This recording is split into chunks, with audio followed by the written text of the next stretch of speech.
Before we begin, thank you so much to all of our Patreon patrons. We appreciate you deeply. Thank you for helping our channel grow. And for those of you that haven't, please make sure to hit the like button, the subscribe button, ring the bell for future notifications of the videos that we put out. And if you like what we do, if you like our videos, if you support the channel, but you haven't yet become a patron on Patreon, please consider it, even if it's just for 1 month. The link is down below. Also, check out our Etsy store. It is the last year of our Etsy store. After 2023, there will be no more Etsy store. Hey guys, welcome back to the channel. In our last video, we talked about deflection. And in this video, we wanted to show you a very prime example of some deflection going on in a recent clip from the Young Turks. We're not going to go over the whole thing because basically the first half of this clip is the co-host Ben Glebe reading the accounts from the chef and the patron. This is relating to the restaurant owner who banned vegans from his restaurant and the back and forth that I guess he had with a patron who was vegan and wanted him to make a vegan entree. This patron was not happy, and then the chef was not happy, and it exploded into this news story. We've heard from the chef's perspective because he's all over the news, and we've heard the commentary in reference to the chef's perspective, but we're not sure who this vegan is, why they did what they did, what was the situation, the circumstances surrounding that day, and why they were there in the first place.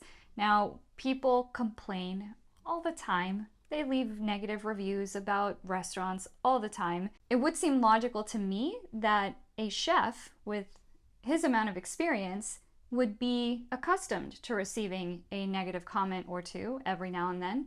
Not sure why this one in particular had such a profound effect on him.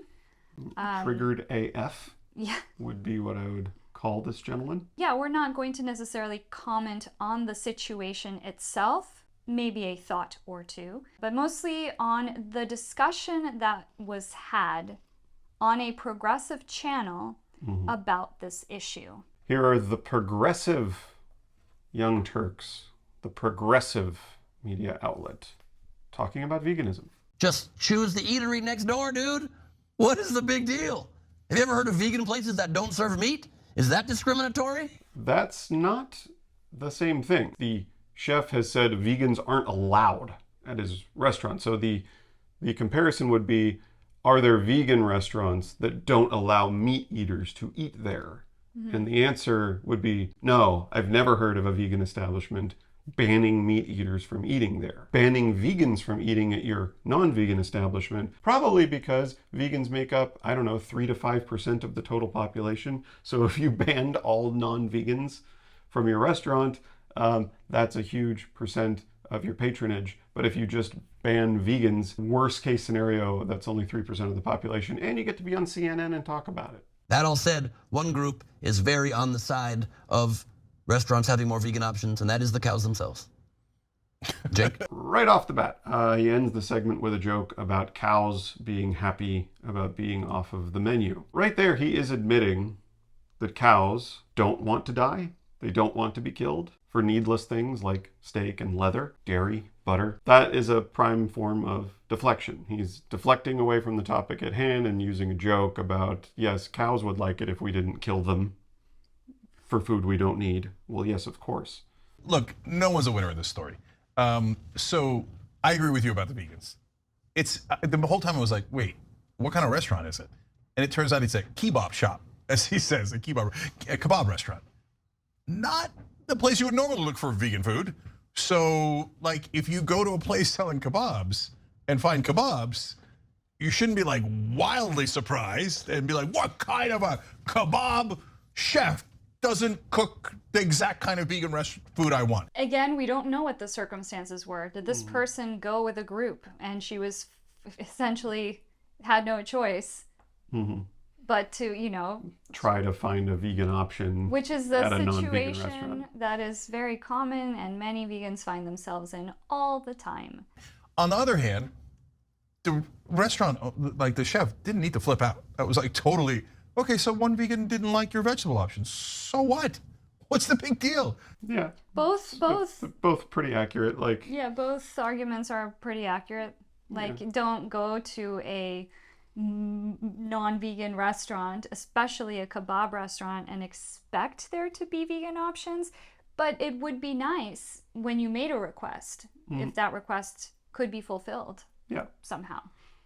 And maybe it wasn't fulfilled, or maybe it was poorly fulfilled in her mind. Like, that's kind of to be expected from a non-vegan restaurant, in my opinion.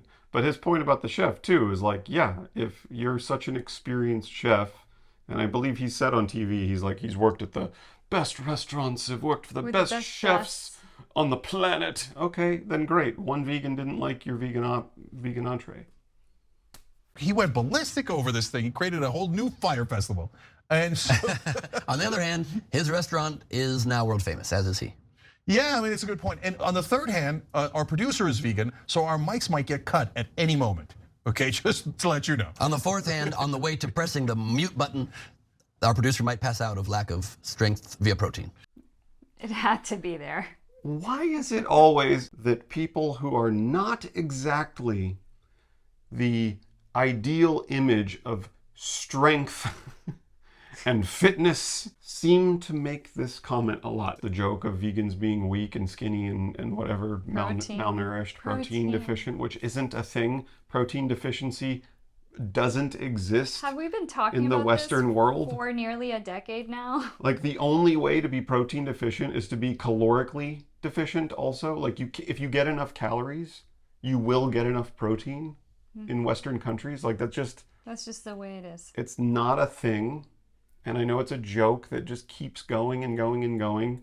We could show you endless examples of vegan athletes that I would argue are probably far more strong and can lift more weight than Ben Glebe can. And yet Ben Glebe is the one making the joke about just if you're vegan, you're weak and you might pass out. They seem like the usual cheap shots. You know, this doesn't seem so far like an informed, sincere discussion on this situation. I am the least vegan person on earth, but I respect vegans. And I think that they're better people than us. I agree. I was vegan for 4 months and I was better then and I felt better than others.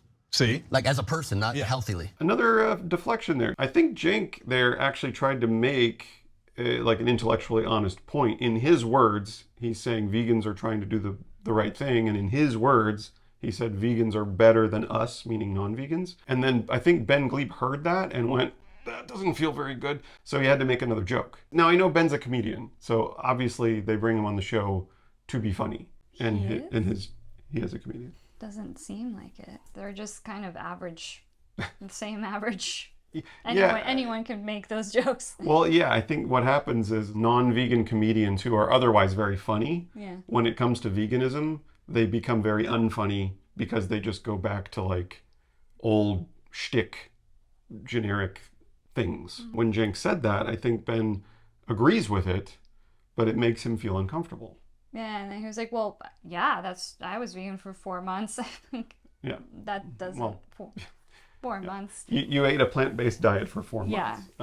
But I don't know that you were vegan unless you legitimately went from believing that animals are worthy of moral consideration to now legitimately believing that animals are not worthy of moral consideration. No, I mean as people. Like they're trying to do the right thing, and they are doing the right thing. Like, it's one thing for us to go, hey man, I can't do it. I love steak too much, or I grew up in it, et cetera. Oh, you grew up in a family that eats meat? That's so specific to only you, Cenk.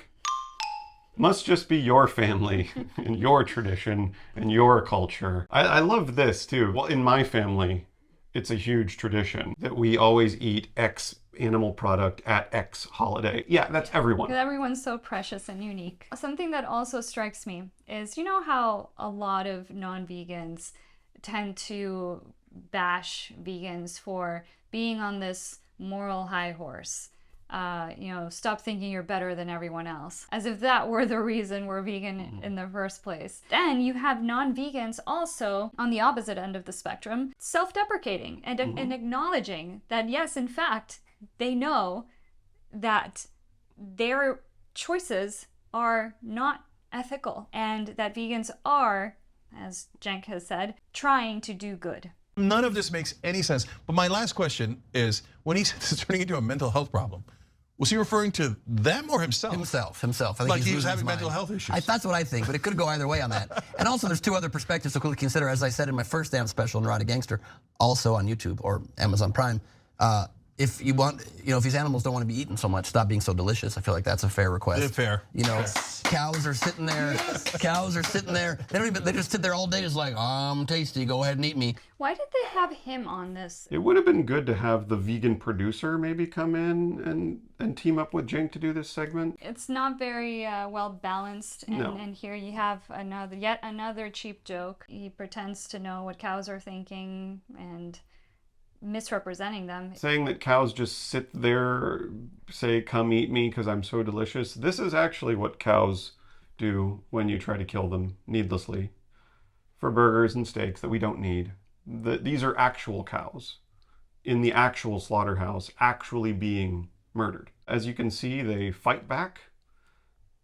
They feel pain, clearly. They suffer, clearly. Clearly there's an individual, a sentient being inside of them, behind those eyes, expressing that fear, that pain. This is what cows actually are saying to us. Mm-hmm. They're saying it loud and clear.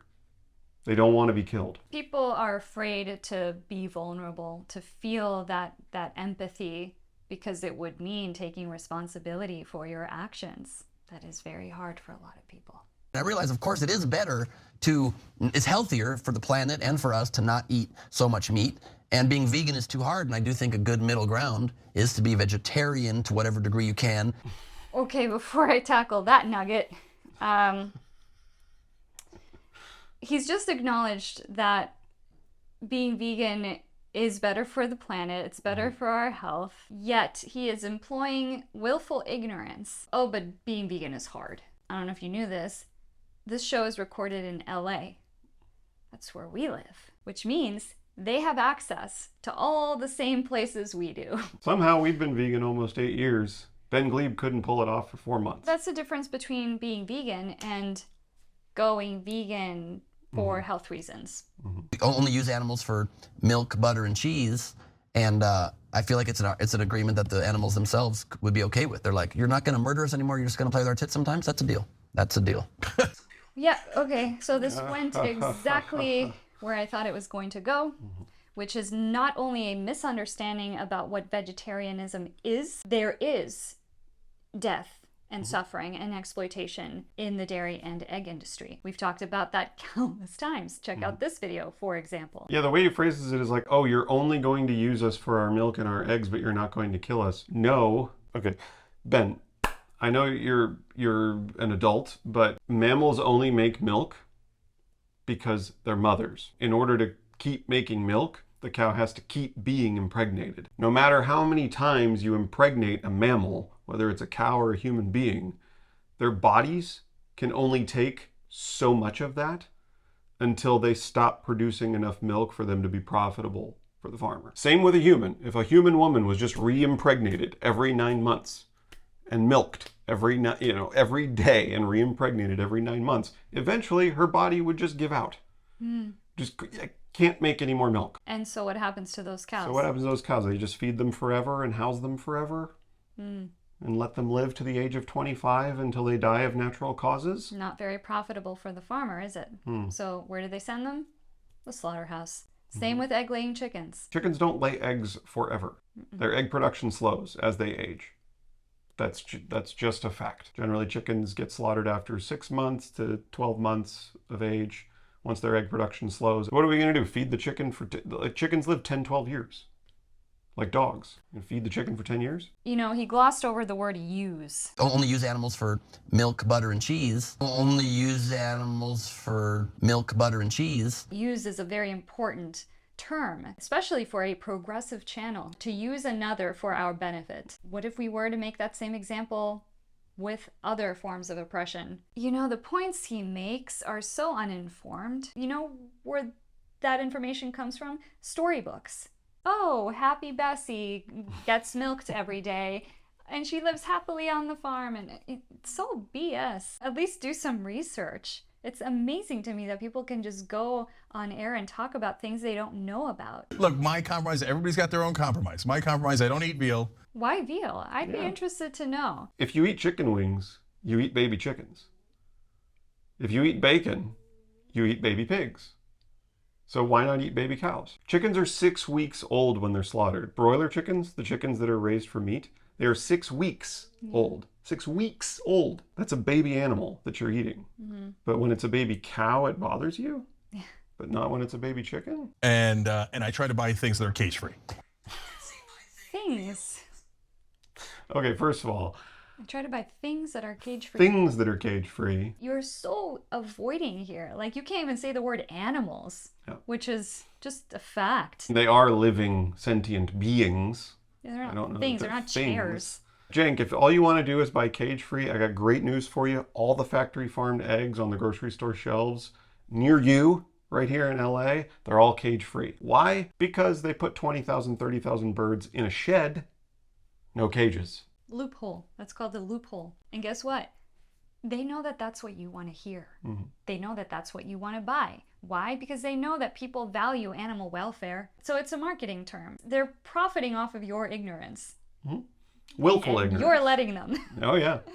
Yeah. You're like, I would like to believe that by the phrase cage-free on the side of the label there, what I imagine in my mind is a happy chicken running free on a grassy pasture, pecking in the dirt for worms and bugs, right? That's what you want to think cage-free means. It's not what cage-free means. Cage-free means no cages. And Cenk has legal expertise. He should know that, like, specific phrases like that, there's a ton of wiggle room there to get around that. Oh, cage-free, that's all I have to do? Oh, cool. I think veal, there's an argument to be made that it's more humane. Because think about it, a veal from birth, it's all it knows. It's in a little cage and it knows I'm food. I'm gonna be food very soon. A veal. Wouldn't it? It's like he didn't even have time to say a calf. For you to know that you're in captivity, being held in captivity, you would have to know that there's an outside world that exists and you're just being held captive in this tiny little portion of it. They don't know that. In fact, isn't it sadder that they don't know that? All they know is cruelty. All they know is they were separated from their mothers and they're being fed a disgusting formula, and then they're stuffed into a truck and then their throat is slit. That's all they know. That's all they were born. They were just born into the wrong bodies. That's all they will ever know of our world. It was just a cruel world. Does that make you sad? Just as a human being? You know, the word humanity, it's almost like we don't even deserve that word. Where's the humanity in that? Is it better to let a cow grow in the farm, become friends with the family? The kids are like, Bessie, we love you. Wouldn't it be better if we just kill them as babies instead of letting them live their entire lives and form relationships with the farmer and their friends? If you even think that something would be, wouldn't it be better if this, then is that your way of saying that you value some sort of, that you actually know that they are sentient beings? Why do we need to make compromises? Why not just not eat them at all? Baby cows or adult cows. Yeah. Don't breed them into existence just to be killed. The kids are like, Bessie, we love you, and they comb her, and they give her a ribbon, and then one day they're like, hey, Bessie, why don't you come into the warehouse real quick? And she's like, I love the warehouse. Always wanted to go in there. It must be fun. All my friends go in there and never leave. It must be a playhouse in there. And then they kill Bessie. So much misunderstanding as to how the food industry actually works. Yeah. He used the name Bessie, so obviously we're referring to the same storybook. Farmers sell their animals, a truck comes and they shove all the animals in the truck, and the truck takes them to a slaughterhouse where thousands of animals are slaughtered daily. This isn't like the 1951 and old farmer MacDonald and his one cow on a pasture. Let's remember that this is all coming from the mouth of the oppressor. You know, yeah, this is what they must be thinking, because it benefits me to think that, because I don't want to feel bad about my actions. Last thing on this guy is, tell me you have never been on social media without telling me you've never been on social media. Yeah, dude, they criticize you on social media. That's kind of how it works. Thanks for watching The Young Turks. Yeah, okay. Okay, well, that was the intellectually stimulating discussion on that topic. You know what's interesting is, like, this could have been a topic about, here's a vegan, someone who believes that the way we do this one thing in the world right here, animal agriculture, this thing that's so socially normalized and been a tradition. It's what we've been doing for thousands of years as a species. Vegans look at that and they go, this is wrong. We shouldn't be doing this. There are many other things that we did throughout our history that we did for thousands of years that were also wrong. And we're looking at this issue and we're saying this is wrong. And then here's the owner of a restaurant saying, if you have that belief, you're not welcome at my restaurant. You think enslaving sentient beings, breeding them into existence just to kill them for food we don't need, you think that's wrong? Then you're not allowed in my restaurant. Because that makes my life so much harder. Imagine if they discussed that. That's like a David versus Goliath. The world is basically saying, hey, vegans, shut up. We don't want to hear your nonsense about these animals deserving moral consideration. We're going to kill them and eat them and f*** you. And unfortunately, if you go to the comment section of this video, it is not a very progressive comment section. You have people wishing that vegans would shut up, saying that they don't want to hang out with vegans, that they refuse to have vegan friends, that they, you know, it's very... it's sad to see, especially on a progressive channel. So that's it for this video, guys. That's our commentary on the Young Turks segment about the chef who wanted to ban vegans from his restaurant who was in the news. Don't know his name, don't really care. What are your thoughts? Let us know below. Did you like the Young Turks commentary on this situation? Did you think it left something lacking? You know what was interesting is they said their producer's vegan. Yeah. So they're saying all this stuff in front of a vegan producer who's obviously behind the camera. They don't care. Who knows? Who knows what they are doing behind the scenes, Yeah. or what degree of vegan they are that this you know could really bother them or not really bother them. I don't know. It felt like Cenk was trying to like rein in Ben, like when Ben was getting too jokey. Yeah. Like Cenk was trying to like rein it in, Like, but well, he's yeah. not vegan, so I felt like he Yeah. he like was trying to be the middleman or something. Anyway, guys, that's the video. We'll see you in the next one.